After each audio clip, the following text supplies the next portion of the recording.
Olá, amigos ouvintes da Divulgar.net. Todos bem? Espero que sim.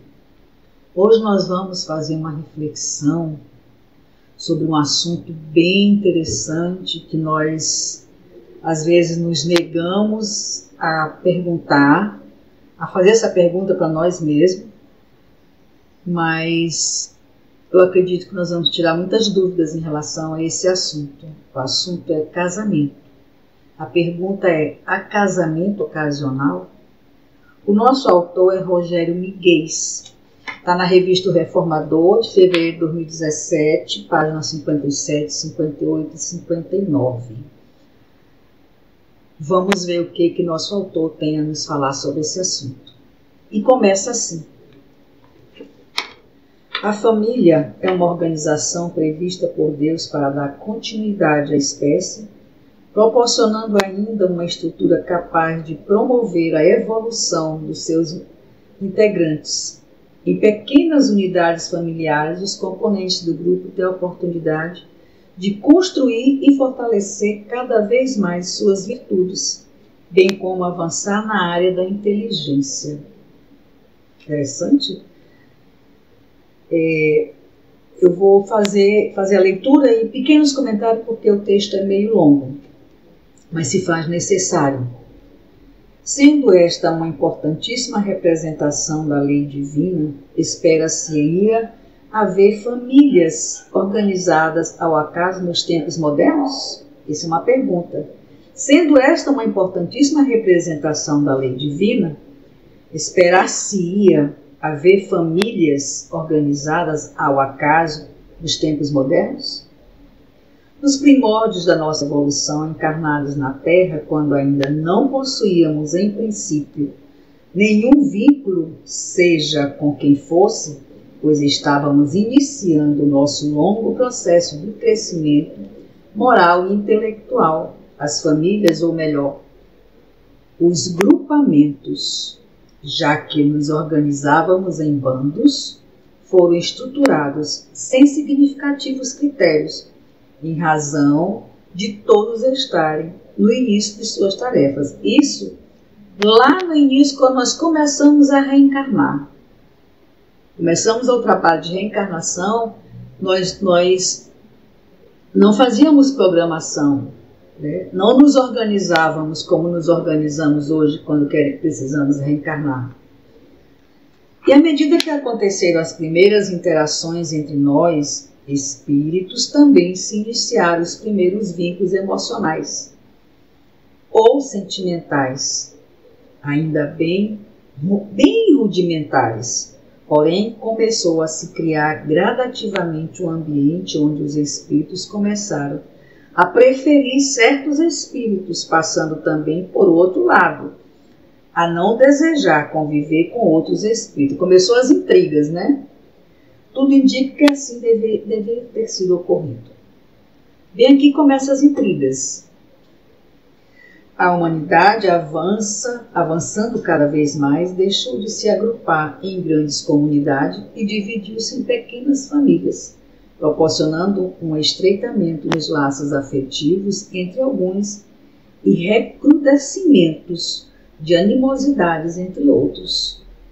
Esses primeiros laços sentimentais podem existir até hoje, porquanto foram fortalecidos e multiplicados ao integrarmos diversas famílias, visto que não tínhamos determinantes preferências e ainda nem se justificavam ajustes por parte dos espíritos mais evoluídos na organização dessas unidades familiares. Partindo do conhecimento de outra lei de Deus, de que o acaso não existe, ou seja, tudo obedece a uma ordem maior em função das inúmeras leis e princípios a nos reger, todos criados por Deus, conceito totalmente diferente de tudo que está escrito. Como entender uma família? O elemento fundamental de promoção da evolução da espécie humana, constituída de integrantes reunidos ao acaso ou acidentalmente? Será que nós nos reunimos ao acaso ou acidentalmente? Essa é a pergunta.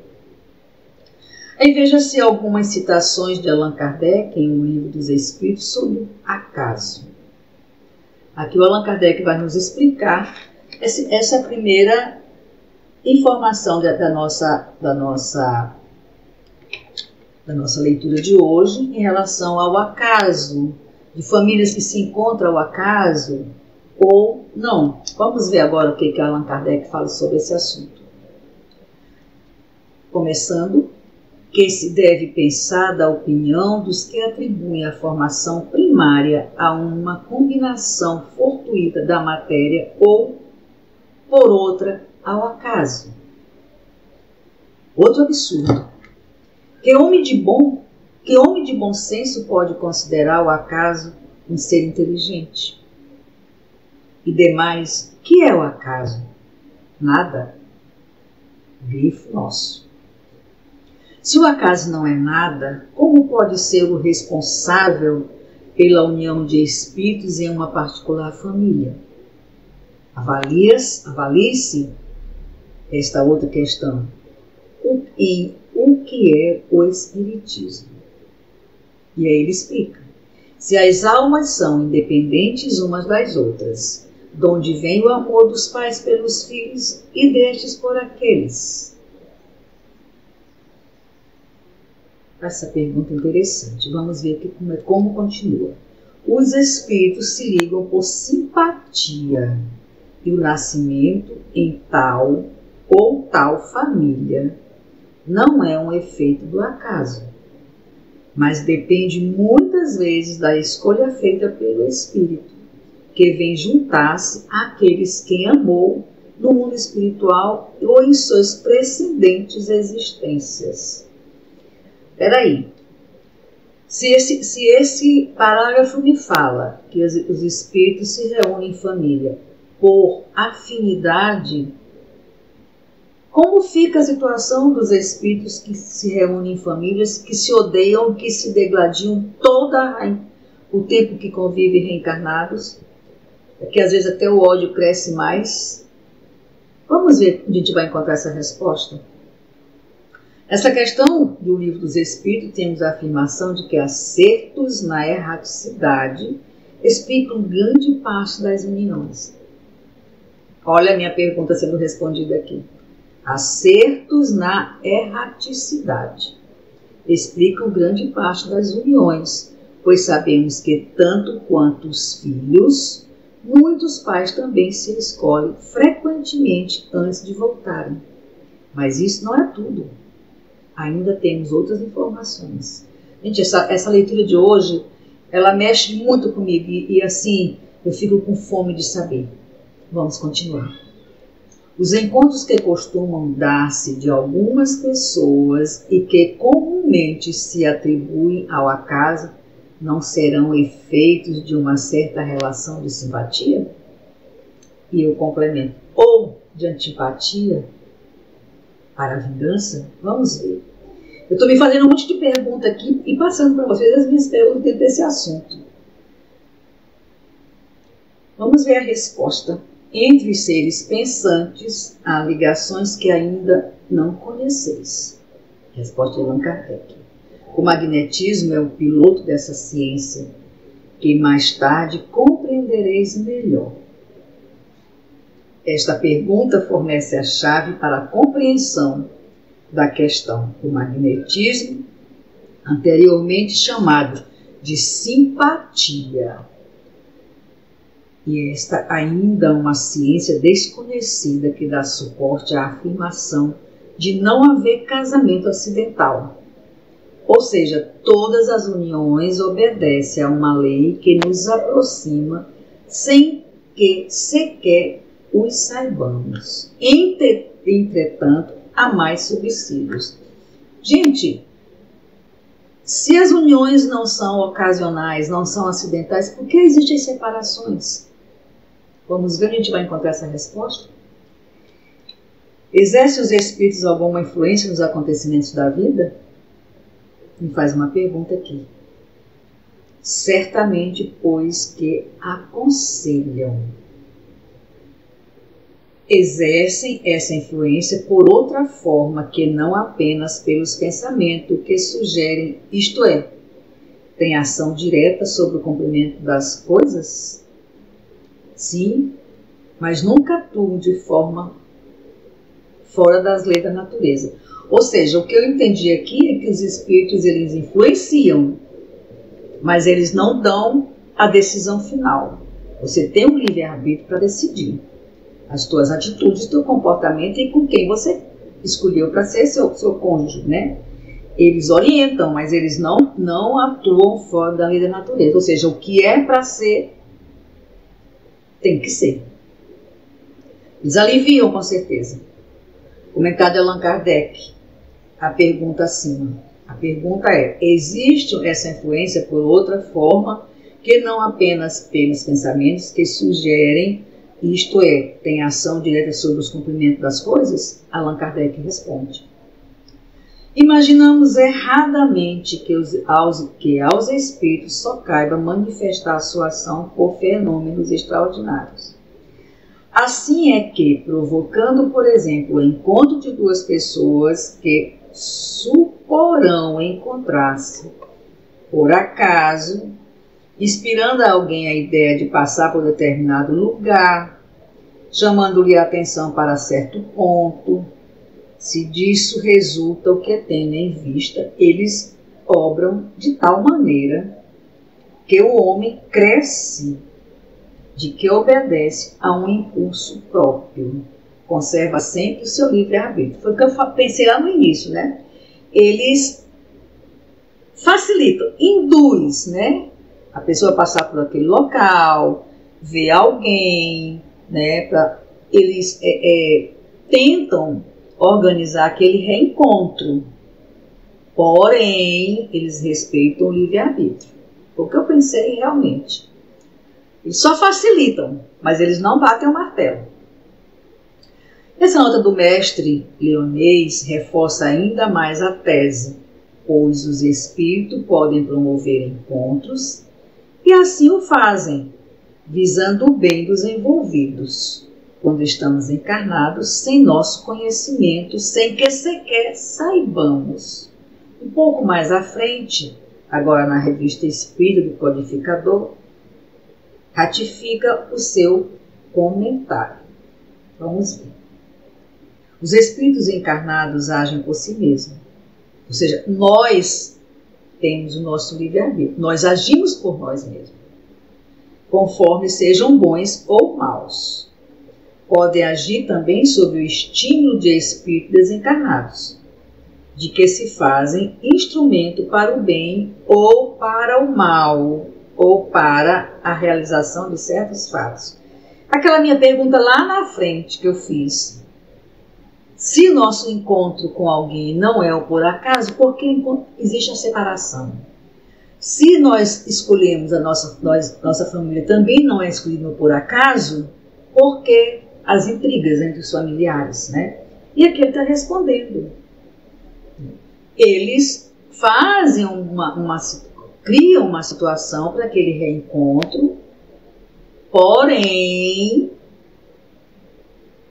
a última batida de martelo é sua e também tem a influência de bons espíritos e também de maus espíritos. Olha a complicação.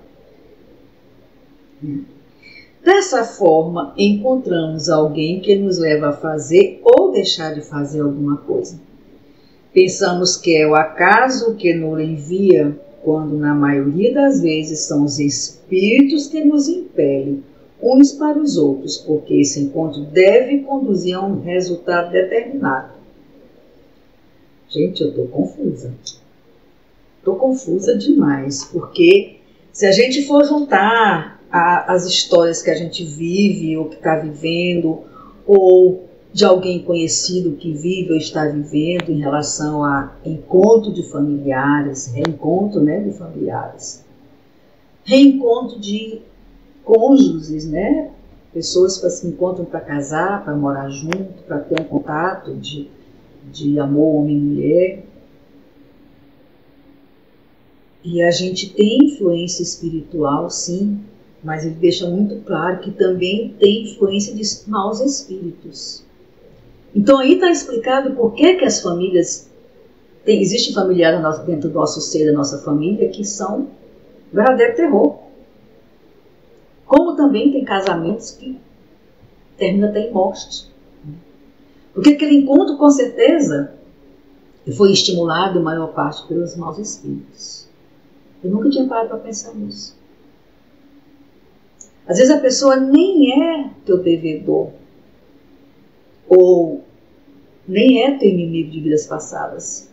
Ele está sendo usado por um espírito que é teu inimigo de vidas passadas, que está usando aquela pessoa para te prejudicar, para se vingar de você. É bem interessante essa colocação aqui agora, né? Nem sempre a pessoa que te maltrata, ou que está na tua família, que é do contra de tudo, que aplica o terror, nem sempre ele como a gente diz, teu obsessor. Pode também o obsessor usar aquela pessoa para tal. Muito importante esse conhecimento, eu não tinha. Tá vendo como eu estudo junto com vocês? É preciso entender que se houvesse acaso, Deus não teria controle sobre a sua própria criação, bem como sobre as suas criaturas, entendimentos inadmissíveis, considerando os outros atributos da onisciência e onipotência que caracterizam a divindade. Além disso, nossa responsabilidade pela evolução da família de que fazemos parte seria questionável. Sendo assim, não imaginemos estar casado formalmente ou em regime de parceria por acaso, e que por conta desse alegado acidente de percurso podemos quebrar a união por motivos banais, frívolos e injustos, longe de entender ser o casamento indissolúvel, pois o conceito de indissolubilidade do casamento é uma lei humana muito contrária à lei da natureza.